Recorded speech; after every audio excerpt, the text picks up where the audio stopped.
पर विराजमान मेरे वरिष्ठ पार्टी के नेता आदरणीय कैलाश जी मेघवाल, आदरणीय जनार्दन जी गहलोत, आदरणीय रामनारायण जी डूडी और विधानसभा में मेरे साथी और दोनों के मकान आमने सामने नजदीक, मैं ज्ञान जी पारक, भाई महेंद्र जी, मंच पर विराजमान मेरे सभी साथी भाइयों, पधारे हुए बड़े बुजुर्गों, माताओं, बहनों, नौजवान दोस्तों, मैं आज वास्तव में ज्ञान जी के वादे को निभाने के लिए आया हूं,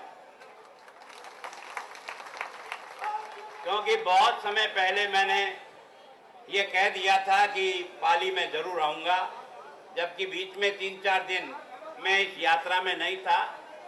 लगभग 19-20 तारीख तक मैं यात्रा में था, लेकिन मैं इसलिए यहाँ आया हूँ कि राजनीति में मैं भी 35 साल से काम करता हूँ, पर ऐसा सेवाभावी आदमी मैंने अब तक राजनीति में नहीं देखा। अगर वास्तव में इस लोकतंत्र में इस प्रकार के जननेता बन जाएं, तो देश का भला हो जाए। मैंने तो इनसे अपने पड़ोसी के नाते कई बार इस सीखने का प्रयास किया कि यार वास्तव में ये आदमी सवेरे से लेकर रात तक उस हॉस्पिटल में, घर वाले लोग भी उतना समय तक खड़े नहीं रहते हैं, वहां ज्ञान पारक खड़ा रह करके उसका ऑपरेशन करवाता है। सच में मैं वास्तव में आप लोगों को बधाई और धन्यवाद देने आया हूं कि आपने एक ऐसे नौजवान को तैयार किया है जो राजनीति को सेवा में कैसे बदला जा सकता है और राजनीति के इस धर्म को कैसे निभाया जा सकता है, ये मैंने भी ज्ञान जी से सीखने की कोशिश की। और अगर वास्तव में नंबर दूं तो 70 नंबर ज्ञान जी के आते हैं, तो मेरे 10 नंबर ही आते हैं।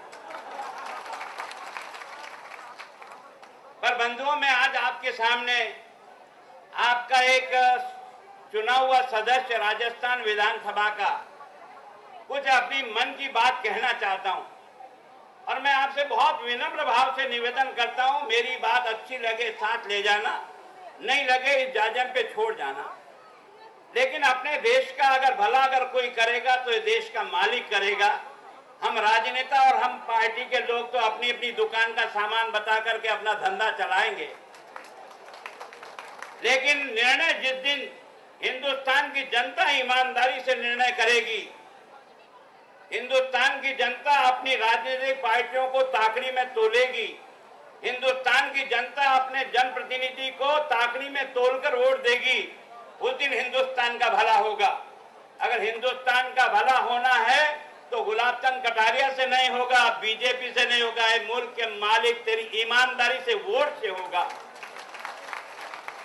जब तक तू ईमानदारी से अपने वोट को नहीं डालेगा, तब तक इस देश का भला नहीं हो सकता।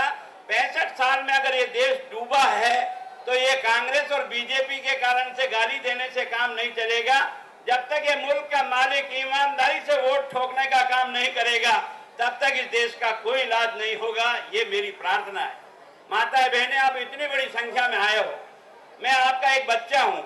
अगर आप एक मटकी लेने जाते हो कुम्हार के यहाँ, तो आप उस कुम्हार की मटकी को 5 बार तो अंदर हाथ फेरती हो, कहीं कहीं कांकरा तो नहीं है, कहीं कांकरा तो नहीं है, और उसके बाद भी मन नहीं मानता तो ऊंचा करके सूरज देखते हो आप कि कहीं तड़ तो नहीं चल रही है, उसके बाद भी मन नहीं मानता है, तो आप लोगों के उसके बाद भी मन नहीं मानता है तो आप लोग उसके कड़कोले बजा करके देखते हो कि फूटी तो नहीं है, जोजरी तो नहीं है। तो मैं सोचता हूँ कुछ नहीं हुआ, सभी कार्यकर्ताओं से अनुरोध व्यवस्था बनाने में सहयोग करें। मेवाड़ा मेडिकल के पास वैसे आप लोगों को जहाँ ये कुछ हलचल है वो ठीक कर लेंगे। माता बहनें बैठो, आपको कोई डर नहीं है।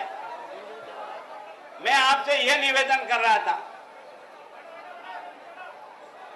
मैं आपसे प्रार्थना ये कह रहा हूं कि जब आप 20 रुपए की मटकी के लिए 10 बार उसके कड़कोलिए देकर देखते हो, आप यार मुल्क के मालिक जो वोट डालते हो वोट की पेटी से, आपकी वोट की पेटी से हिंदुस्तान के 120 करोड़ लोगों का भाग्य बनेगा, और अगर गलती से डाल दिया तो 120 करोड़ लोगों का भाग्य फूट जाएगा।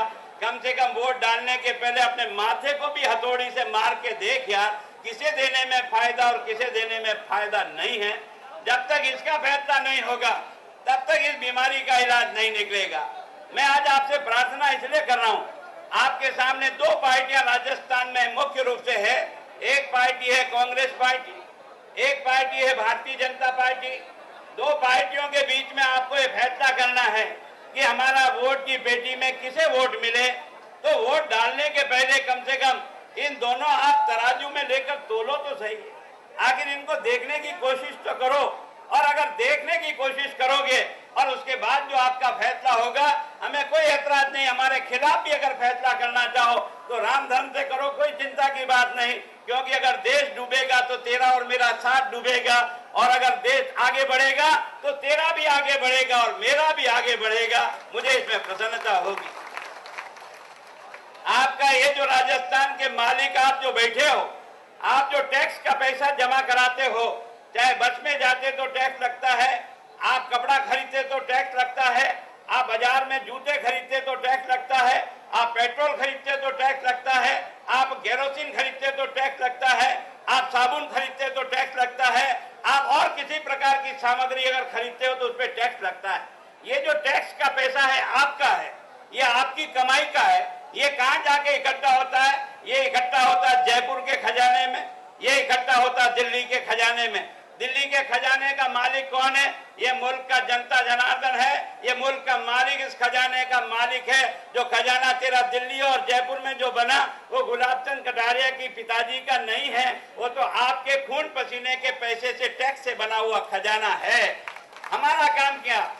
हमको आप 5 साल का, अरे महात्मा गांधी का शुक्र करो यार कि आपने 5 साल के लिए जिस मुनीम को चाबी देते हो आप, वो मुनीम कहां से निकलता है? वो वोट की पेटी से निकलता है। कौन निकालते हो? आप निकालते हो।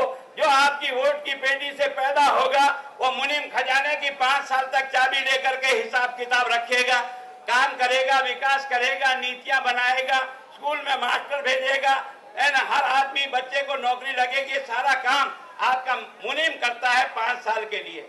और ऐसे ही ये जो दुकानदार बैठे हैं, इनके यहाँ भी अगर मुनीम रखा हो तो यार दिवाली को चोपड़ा मिलाते हैं कि नहीं मिलाते हैं कि मुनीम ने कमा के दिया या मुनीम ने अंदर ही अंदर टाका मार करके दुकान को खोखली कर दी। और अगर दुकान को खोखली कर दी होगी तो वो मालिक क्या करेगा? उस मुनीम का काला मुंह करके निकाल देगा। और अच्छा कमा के दिया उस मुनीम की पगार बढ़ा करके रखता है नहीं रखता है। मैं मालिक तेरे से यही प्रार्थना करता हूँ कि हर 5 साल के बाद तेरा ये जो मुनीम है 5 साल का, जिसको तेने खजाना सुपुर्द किया, इसका चोपड़ा देख, इसका हिसाब किताब मिला। और हिसाब किताब में तुझे लगता है कि तेरे भलाई का काम हुआ है तो दोबारा उस वापस मुनीम को भेज दे। और अगर उसने अंदर ही अंदर टाका मार करके खोखला कर दिया है तो उसका भी काला मुंह करके इस लोकतंत्र से निकालना, यही लोकतंत्र है। यही आपकी लोकतंत्र यही है। पर मेरे देश का दुर्भाग्य ये रहा कि 65 साल में आपने वोट डालते डालते उंगलियां घिस गई। 15 बार आपने हिंदुस्तान की लोकसभा में वोट डाल दिया, 13 बार आपने राजस्थान का मुख्यमंत्री बना दिया। आपके खजाने की चाबी आपने इनको 5-5 साल सुपुर्द कर दी। और सुपुर्द करने के बाद भी जब चुनाव आता है तो आप उसका चोपड़ा मिलाते नहीं, आप उसका हिसाब किताब देखते नहीं। और वह हुआ कि नुकसान हुआ। और इसके कारण से उस राजनेता के बाप का कुछ नहीं बिगड़ा तो तेरे खजाने का जो टाका लगा ना, वो तेरा पैसा गया है। अगर इस देश में से भ्रष्टाचारियों को हटाना है तो इसको वोट की पेटी में मारो। ये हत्यारा वोट की पेटी में मरता है और कहीं नहीं मरता है। आपने मुझे राजस्थान की विधानसभा में सरकार तो दी कांग्रेस को, मुख्यमंत्री बनाया अशोक गहलोत को, आपने मुनीम की चाबी दी अशोक गहलोत को। और आपने मुझे कहा प्रतिपक्ष में आप बैठे हो तो इसका ख्याल रखना, ध्यान रखना, ये कहीं टाका मारे तो समय पे बताना, जनता को समझाना कि वास्तव में कौन सा काम गलत है और कौन सा गलत है। तो मेरे को आपने डंडा पकड़ा दिया कि इसका ख्याल रखना। मैं इसका ख्याल बताता हूँ अब आपको 5 साल में। मैं तो कांग्रेस के बंधुओं से भी और मुख्यमंत्री जी से भी प्रार्थना करता हूँ कि तुम्हारा हमारा कोई बापोती झगड़ा नहीं है, तुम्हारे हमारी कोई दुश्मनी नहीं है। मैं चाहता हूँ ये जनता तुम्हारी भी है, ये जनता मेरी भी है। तू अपनी दुकान का सामान लेकर के आ जा कि तेने 59 साल में क्या किया। मैं अपना सामान लेके आता हूं कि 6 साल में अटल बिहारी ने वाजपेयी ने क्या किया और 13 साल में भैरव सिंह शेखावत ने और वसुंधरा जी ने क्या किया। ये जनता तेरी भी है, ये जनता मेरी भी है। इस बात का फैसला हो जाएगा कि 65 साल में से 59 साल तक दिल्ली में राज करने वाली पार्टी ने क्या किया और अटल बिहारी वाजपेयी ने केवल 6 साल तक दिल्ली में राज किया। क्या किया इसका फैसला हो जाएगा। जनता इस बात को तय करेगी कि वास्तव में तुम लोगों ने क्या किया। मैं आज अशोक गहलोत जी को इस बात की चुनौती देता हूं, तुम्हें और तुम्हारी पार्टी को दिल्ली में 1-2 बार नहीं, तुमको 59 साल तक प्रधानमंत्री बनने का मौका दिया। कोई सामान्य बात है। अटल बिहारी वाजपेयी तो केवल 1 बार प्रधानमंत्री बना।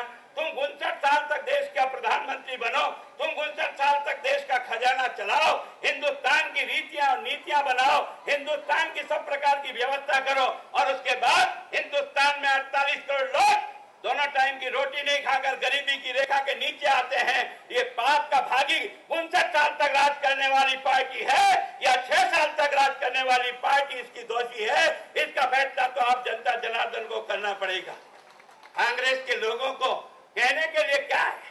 अरे अटल बिहारी वाजपेयी केवल 6 साल रहा, लेकिन उसने देखा हमारी सीमा पर रोज चीन आकर के मस्ती गदार करता है, कश्मीर में आकर के पाकिस्तान रोज हमारी सीमा का उल्लंघन करता है, बेगुनाहों को मौत के घाट उतारता है, हमारा सिपाही का सर काट करके ले जाता है, लेकिन हिंदुस्तान का प्रधानमंत्री गूंगा बहरा होकर के बैठा रहता है, अपनी कोई प्रतिक्रिया प्रकट नहीं करता। 59 साल तक तुमने राज किया। न तुम चीन से हमारी 41,000 किलोमीटर सड़क को तुम, हमारी जमीन को तुम वापस ले सकते हो, न कश्मीर में देशद्रोहियों का नंगा नाच हो रहा उसको तुम रोक सकते हो, न हिंदुस्तान की धर्मशाला में 3 करोड़ बांग्लादेशी घुसकर इस देश को बर्बाद कर रहे हैं, न तुम उसको रोक सकते हो। तो तुमने 59 साल में किया क्या, इस बात का तो हिसाब देने का प्रयास करो रे भले आदमी। तुमने 59 साल में क्या दिया यार बताओ। मेरा ये किसान इतनी बड़ी तादाद में बैठा है, हे मुल्क के मालिक तेरे से प्रार्थना करता हूँ, तू अपने बच्चों की तरफ देख, तू अपने बच्चों की जिंदगी को संभाल। इस हिंदुस्तान में कोई आदमी ऐसा नहीं होगा जो बिना मुनाफे का धंधा करता है। अगर मेरी कोई ये पगड़ी बनाता ना तो मुनाफा लेता है, ये घड़ी बनाता है मुनाफा लेता है, जूते बनाता है मुनाफा लेता है, हमारी चाय की एक कप बनाता है वो मुनाफा लेता है, पान बनाता है वो मुनाफा लेता है, अगरबत्ती बनाता है वो मुनाफा लेता है, बीड़ी बनाता है वो मुनाफा लेता है, साबुन बनाने वाला मुनाफा लेता है। लेकिन 65 साल में इस कांग्रेस के राज में हिंदुस्तान का ये मालिक अपने खून पसीने को बहाकर अपना खाला काला करके जमीन में से जो पैदा करके ले जाता है वो मंडी में नीलाम हो जाता है। ये मुल्क है या मजाक है, क्या तमाशा। और जब तक किसान को उसकी मेहनत का दाम नहीं मिलेगा, क्या उसकी गरीबी दूर होगी, क्या उसका बच्चा कलेक्टर बनेगा, क्या उसका बच्चा डॉक्टर बनेगा, क्या उसका बच्चा इंजीनियर बनेगा, नहीं बन सकता, क्योंकि उसको तुमने फसल का दाम 65 साल के बाद भी नहीं दिया है। मैं आज पूछना चाहता हूं आप मुल्क के मालिकों से, अभी प्याज का भाव 30 रुपया किलो हो गया, प्याज का भाव 30 रुपया किलो। जब ये प्याज पैदा किया था इस किसान ने तब इसका भाव क्या था, 4 रुपया किलो। जब किसान ने पैदा किया इसी प्याज को, ये 4 रुपया किलो में बिक के चला गया, जिसमें उसका खाद था, जिसमें उसका बीज था, जिसमें उसने मेहनत और मजदूरी की थी, बिजली का करंट उसी में था, उसको तो इस हिंदुस्तान में 4 रुपया मिलता है। और जो अपनी बाप की पूंजी के आधार पर बड़े बड़े ठंडे घर बनाता है और ले जाकर उसमें पैक करके ताला मार देता है, उसके बाद बाजार में धीरे धीरे कर लाता है, फिर 4 के 6 रुपया लेता है, 6 के 8, 8 के 10, 10 के 14, 14 के 18, 18 का 20, 20 के 22, 22 के बाद 30 है ना। जो मेहनत करता है वो तो साला खाद बीज का पैसा नहीं मिलता है, और जिसके बाप की पूंजी पर जिसने साले ठंडे घर में बंद कर दिया उसको 14 और 18 रुपया किलो का प्याज का दाम मिलता है। ये देश है या मजाक है, इसके बारे में जवाब कौन देगा, इसके बारे में जवाब आपको देना पड़ेगा। मैं बहुत मन से दुखी होकर के इस बात को कह रहा हूँ। एक कचगड़े की बोतल पड़ी है पानी की, एक कचगड़े की बोतल में पानी किसका है, ये धरती माता का है। ये धरती माता किसकी है, तेरी और मेरी सबकी है। इसमें से पानी खींचा, खाली मशीन लगाने का पैसा उस सेठ का लगा, बाकी ये कचगड़े की बोतल और इसका ढक्कन है, इसका पैकिंग है, ये 15 रुपए में बिकती है, और मैं मेरी गाय को बांटा खिलाता हूँ, चारा खिलाता हूँ, उसका दूध खरीदता हूँ, वो 18 रुपया किलो में जाता है। 65 साल के बाद भी ये मुल्क है या मजाक है, इस बारे में कौन जवाब देगा? इसका कारण गलत नीतियां के कारण से है। तुम भाव तय नहीं कर सकते, तुम भाव की हिसाब नहीं लगा सकते, किस चीज का किस भाव में बिकेगी, किस भाव में नहीं बिकेगी, इसका हिसाब तुम नहीं कर सकते। और इसके कारण से हिंदुस्तान का लोग आज की इस महंगाई के कारण से दम तोड़ रहा है। ए मुल्क के मालिक, सावधान हो जा। तेरे पड़ोस में कोई बच्चा रोता हुआ रात को दिखाई देता होगा, उसकी माँ ने 2 रोटी की जगह बच्चे को 1 रोटी देकर पानी पिला दिया और बच्चा भूखा सो गया। अरे इस साल के बाद भी, 65 साल के बाद भी मेरे मुल्क का 48 करोड़ बच्चा भूखा मरे, दोनों टाइम की रोटी नहीं खाए, कपड़ा नहीं पहन सकता है, नौकरी नहीं कर सकता है, तो तुमने 65 साल तक किया क्या? ये तो बता यार भले आदमी। कल का ये बच्चा जो पैदा हुआ है, ये बच्चा बड़ा होगा, आखिर इसके बाल बच्चे होंगे, इसकी शादी होगी, इसका बूढ़ा बाप और माँ होगा। अगर इसको नौकरी और काम नहीं मिलेगा तो कौन देगा उसकी पत्नी को और उसके बच्चे को रोटी? क्या तू ये नियम नहीं बना सकता? क्या ये फैसला तू नहीं कर सकता? तो फिर क्या झक मार रहा है या रात चला करके? अगर तू वास्तव में काम नहीं दे सकता, क्या नीतियां बनाई, क्या तेरे नीतियां और नियम बनाए? तुझे नहीं दिखता कि जो बच्चा पैदा हो रहा है वो 18 साल के बाद पेट भरने के लिए रोटी चाहेगा, कहाँ लगेगा? सरकारी नौकरी में लगे, भाड़ में जाने दे यार। कम से कम कोई दुकान और किसी जगह काम करने का मौका तो मिलेगा। कहीं किसी फैक्ट्री में काम करूंगा या काम नौकरी लगाऊंगा, इसका हिसाब कौन करेगा? इसका हिसाब सरकार करेगी, सरकार की नीतियां करेगी।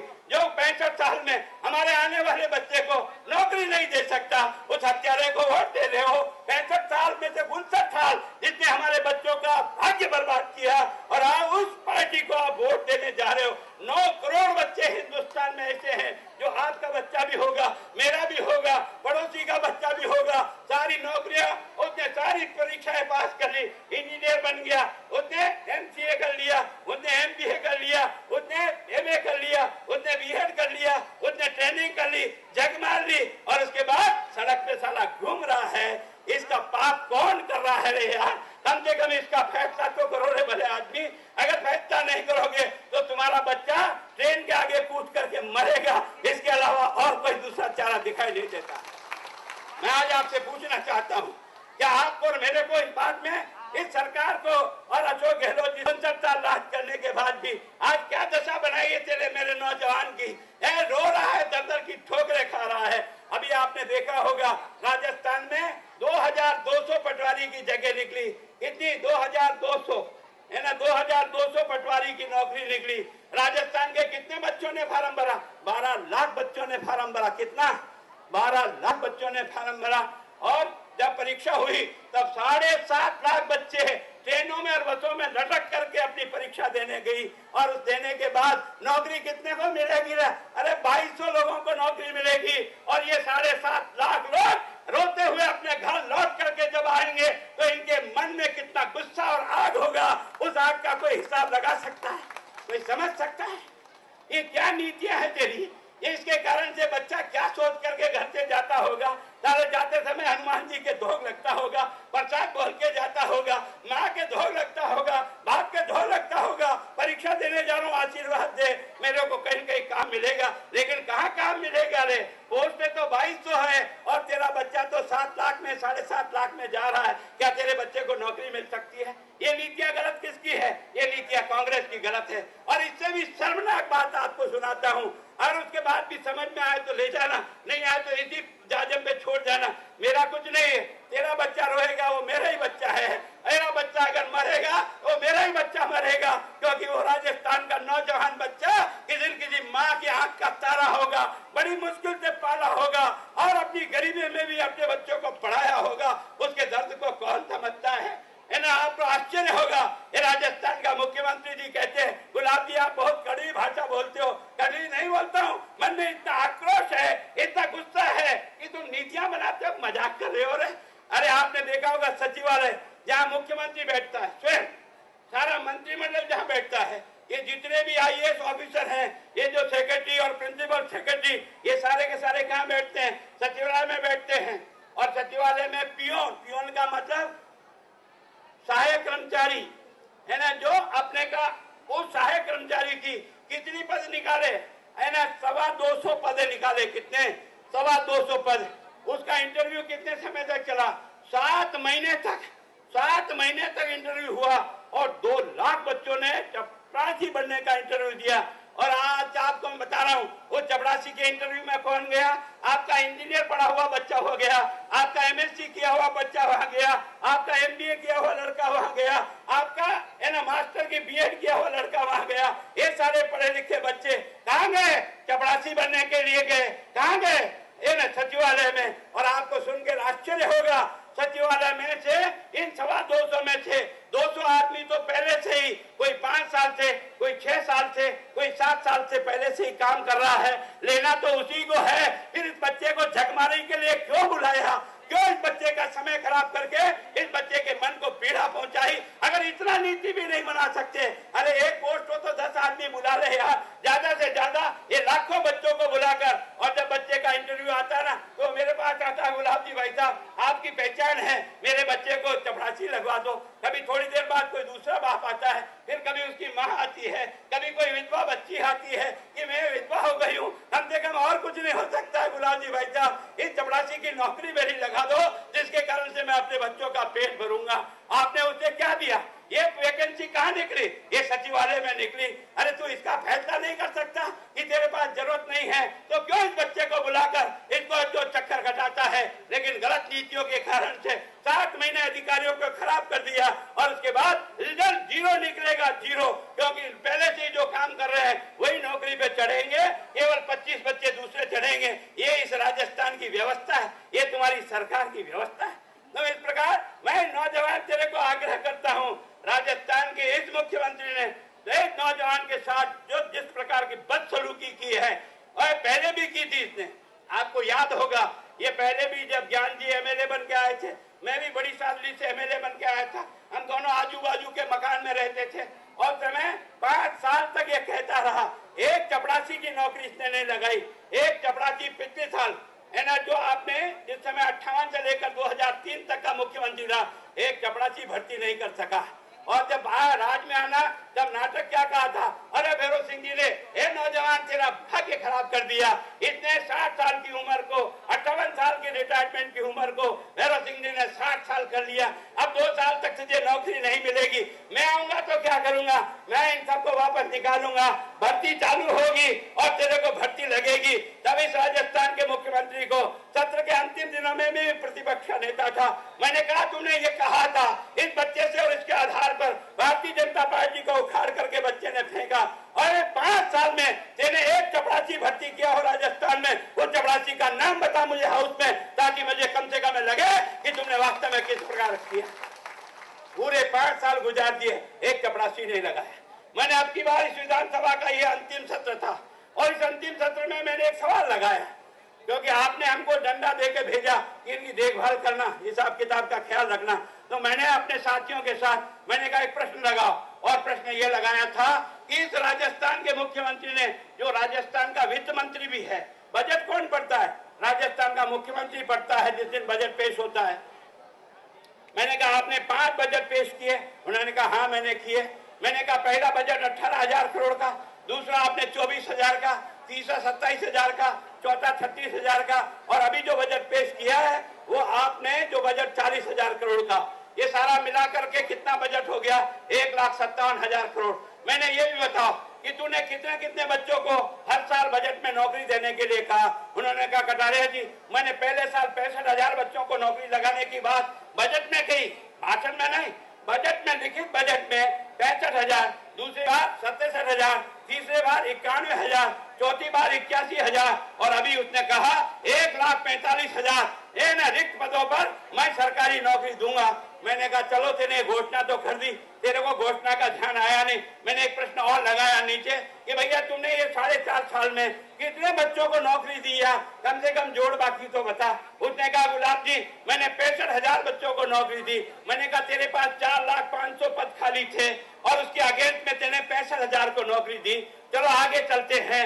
मैंने कहा 65,000 दी, चलो ये भी मान ली। मैंने कहा इस 4.5 साल में सेवानिवृत्त जिनकी 60 साल की उम्र हो गई, उनको कितने लोगों को तुमने घर भेजा? उन्होंने कहा गुलाब जी 48,000 लोगों को घर भेजा। तो मैंने कहा तूने नौकरी तो 17,000 को ही दी ना। राजस्थान में 48,000 को घर भेजा, 65,000 को नौकरी दी, इसका मतलब 17,000 को तेने नौकरी दी ना। तो ये क्या चकमा दे रहा और क्या झांसा देता है कि मैं भर्ती कर रहा हूं, मैं भर्ती कर रहा हूं? कहां है तेरी भर्ती? आज की तारीख में स्कूलों की हालत देखो आप, और स्कूल में कितना पद खाली है। मैं ये आंकड़ा दे रहा हूं तो बिल्कुल आंकड़ा विधानसभा के आधार पर दे रहा हूं। कोई चाहे तो कल मेरी इस बात को नकार करके बताए कि गुलाब चंद जी ने ये फिगर गलत दे दिया। 1,14,000 मास्टरों के पद खाली है। कितना? 1,14,000 मास्टरों के पद खाली हैं और 8 लाख बच्चे बीएड और एसटीसी किए हुए सड़क नाप रहे हैं 4.5 साल से सड़क। 1,14,000 मास्टर के पद खाली हैं। साला मास्टर बनने के लिए पहले बीएड में जाने की परीक्षा दो, फिर बीएड पास हो, बीएड पास हो जाओ, उसके बाद टेट दो, टेट के बाद फेट दो, फेट के बाद सिफारिश ले जाओ। ये क्या तमाशा है? क्या है क्या है? अरे यार, आईएएस कलेक्टर बनने के लिए एक परीक्षा होती है और मास्टर बनने के लिए 4 परीक्षा होती है। इस गरीब बच्चे को क्या मारना चाहता है, क्या करना चाहता है, क्या होता है? और कहते टेट तो केंद्र का है। अरे समझाता किसको है? टेट के बारे में बताया या तो पढ़ा नहीं है, या नहीं पढ़ा तो पूरा पढ़ लेना। टेट में 1/23(2) में एक क्लोज रखा हुआ है। कोई राज्य सरकार चाहे तो टेट को स्वीकार करे, कोई राज्य सरकार चाहे टेट को मना कर दे। तू टेट को मना नहीं कर सकता था? जब तेने परीक्षा ली तब इस बच्चे को नहीं बताया कि टेट में 60% से कम नंबर आएंगे, तू मास्टर नहीं बन सकता। अरे कम से कम फार्म भराता, उसके पहले बताता तो बच्चे के माथे जाता कि उसके 60% से कम आया। रिजल्ट निकाल दिया, नौकरी दे दी और उसके बाद कहता है कि नियम 60% का है, इसलिए तुझे नौकरी से बाहर किया जाता है। उस बच्चे को पूछो यार उस पर क्या गुजरती होगी, क्या उसका मन कहता होगा? ये कौन सा राज है? ये कौन सी राज की व्यवस्था है? 1,14,000 मास्टरों के पद खाली हैं। और बंधुओं, मैं आज आपको कह रहा हूं, कोई जिला ऐसा नहीं बचता होगा जहां के बालक और बच्चियां मास्टर नहीं होने के कारण से स्कूल पे ताला जड़कर आते हैं। रोज अखबार उठा के देखो, कभी उदयपुर में 4 लग रहे होंगे तो सिरोही में 3 स्कूलों के ताले लगते हैं, कभी पाली में ताले लगते हैं, कभी मास्टर नहीं है, 2 मास्टर से हाई स्कूल चल रहा है, 1 मास्टर से प्राइमरी स्कूल चल रहा है। अरे गारा चलाने के लिए भी 250 से ज्यादा गारे होते ना, तो 2-3 उसके साथ आदमी भेजते हैं तो शाम को गारा वापस घर लाता है। तूने मेरे बच्चों की जिंदगी बिगाड़ करके रख दी। मास्टर नहीं भेजने के कारण से मेरे एक बच्चे को कुछ नहीं आता। ये मेरा क्वेश्चन नहीं है, ये रिपोर्ट मेरी नहीं है। कपिल सिब्बल, केंद्र का जो मानव संसाधन मंत्री है, उसने एक पुस्तक का विमोचन किया, राजस्थान की पुस्तक का। उस राजस्थान की पुस्तक में क्या लिखा? उसमें लिखा कि राजस्थान में 42% बच्चे ऐसे हैं जिनको जोड़ बाकी गुणा भाग नहीं आता है। और पढ़ किसमें रहे हैं? 6वीं में पढ़ रहे हैं, जोड़ बाकी गुणा भाग नहीं आता, हिंदी की किताब नहीं पढ़ सकता, अपना नाम सुरेंद्र नहीं लिख सकता, अगर कहीं मात्रा और काना की गलती आ जाए, ये तेरी पढ़ाई है।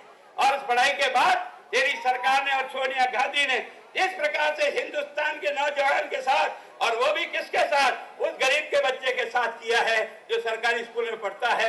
आप इतनी बड़ी तादाद में बैठे हो, आप सब अपने दिल पे हाथ रख कर कहो, जिसकी जेब में भी 5-10 हजार रुपया महीना आता है, उसका बच्चा कहाँ पढ़ता है? किसी प्राइवेट स्कूल में, टाई वाले स्कूल में पढ़ता है।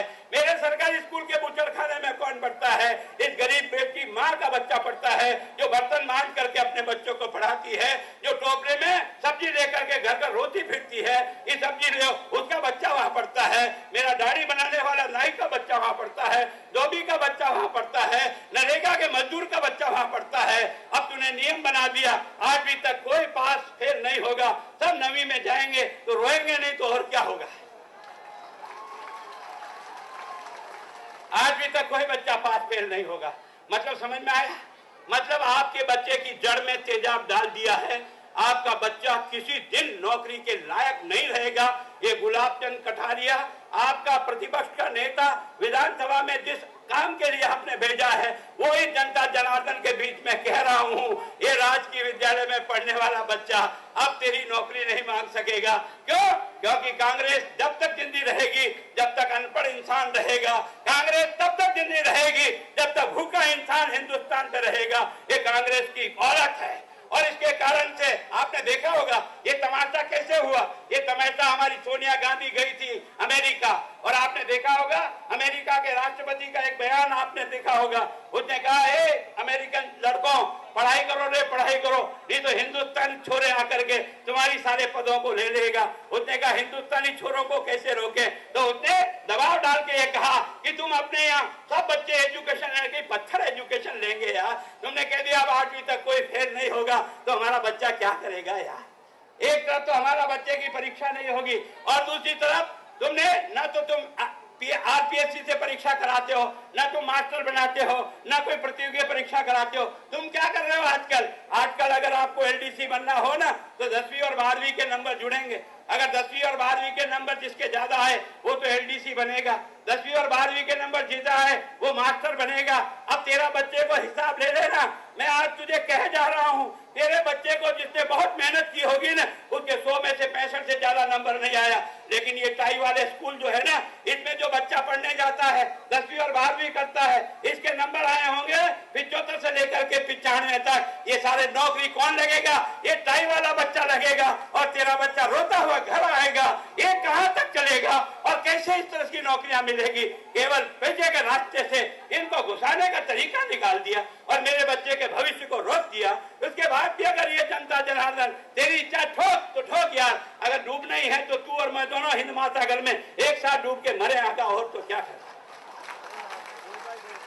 और दुर्भाग्य, इसलिए समझो और समझने का प्रयास करो वास्तव में क्या तमाशा हो रहा है। आपने देखा होगा महंगाई का हाल बेहाल कर दिया।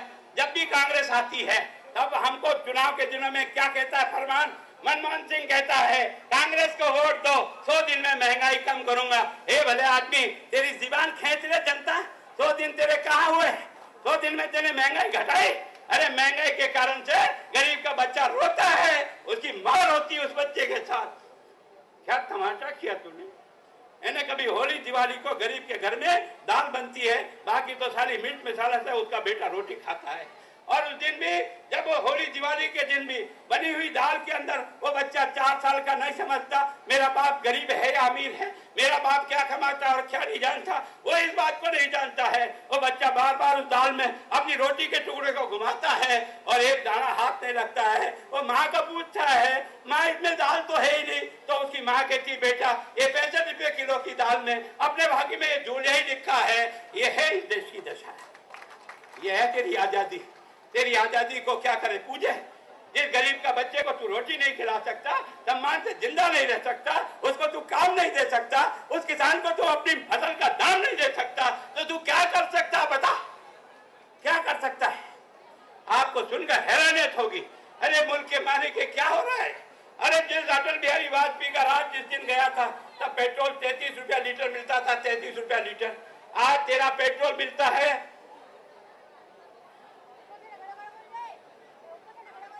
आज आपका जो पेट्रोल है वो पेट्रोल आज का आपको 74 रुपए में मिलता है। 33 रुपया कब तक हुआ? जब से पेट्रोल पैदा हुआ और आप पेट्रोल काम में लेने लगे तब से पेट्रोल का दाम 33 रुपया आया। और इस कांग्रेस के 9 साल के राज में पेट्रोल का दाम 41 रुपया बढ़ गया, 41 रुपया। हमने कोई पूछे नहीं कि आखिर कैसा चलेगा? एक घर में से एक स्कूटी लेकर बच्ची कॉलेज जाती है, शाम को लौट कर आती है, अगर 2 कदम भी इधर उधर करे ना उसके माँ बाप का जी जल जाता है। बेटा इतना पेट्रोल जलता है, अपनी तनख्वाह तो 4000 और 5000 है, तू कैसे काम चलाएंगे इस घर का? अरे पेट्रोल नहीं, डीजल 22 रुपया लीटर था, आज डीजल 54 रुपया लीटर है। अरे यार ये अपनी जो चाय की पत्ती थी वो अटल जी के टाइम पे 80 रुपया किलो थी, आज की तारीख में 280 रुपया किलो है। तेरी बच्ची के हाथ पीले करने के लिए सोना तो अपने भाग्य में लिखा ही नहीं, भगवान जाने वो कैसा होता है, लेकिन कम से कम अपनी बच्ची को चांदी तो देते थे। सारी 9,000 रुपया किलो चांदी, आज की तारीख में 60,000 रुपया किलो में चांदी मिलती है। क्या गरीब के बच्ची की शादी हो सकती है? उसको कोई दिया जा सकता है? क्या तमाशा है ये? मकान बनाओ, 125 रुपए में सीमेंट का कट्टा आता था, अब 300 रुपए में आता है। अब लोहे का 2300 रुपए में 1 टन आपका लोहा आता था, आज की तारीख में 6000 रुपए में आपको लोहा आता है। हर चीज महंगी होती जा रही है और किसान का अनाज साला वहां का वहां पड़ा है। अरे पहले तू 1 बोरी गेहूं ले जाता ना, इतना सामान लेके आता, अब जा यार एक थैले में सामान रख के ले आ। ये है हालत करके रखी हमारी। और उसके बाद भी ये कहता है महंगाई, अब कहता है अब की बार कम कर देंगे, अब की बार कम कर देंगे। अरे तू अपनी पूरी खानदान का तो हिसाब बता।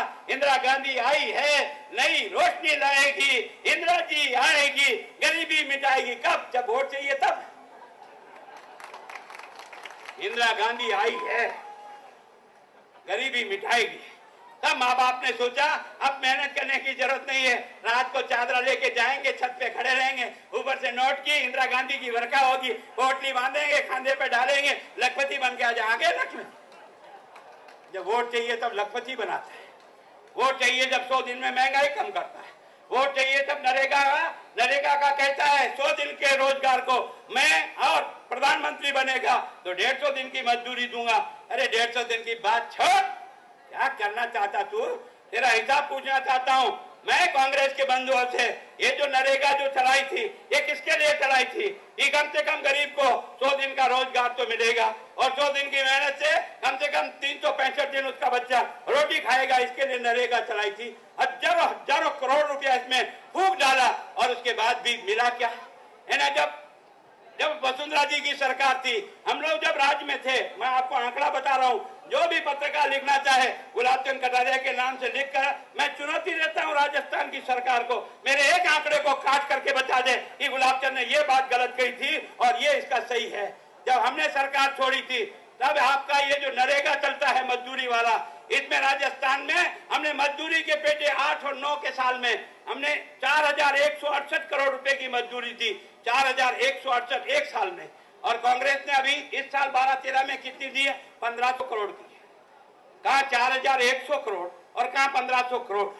हमने नरेगा पर खर्च किया था 6100 करोड़ रुपया, ताकि गांव में सरपंच साहब को कहा था गांव का विकास करो, एक एक पंचायत में 50 लाख से लेकर 1 करोड़ तक काम कराया। और अब इस साल आप जाकर के देखो, आपने आश्चर्य होगा, हमने 6100 और इस सरकार ने दिया है 3000 करोड़, आधा पैसा खर्च किया है। हमारे टाइम पे 100 दिन की मजदूरी जो मजदूरी करते हैं उनको कितने लोगों को मजदूरी दी? 8 और 9 में 8 और 9 में 26 लाख लोगों को रोजगार दिया। कितने दिन का?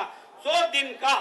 100 दिन का रोजगार हमारे टाइम में 26 लाख। और अब की ये जो कांग्रेस का 12-13 का साल गुजरा ना, इसमें मजदूरी कितनी मिली सड़क पर आपको?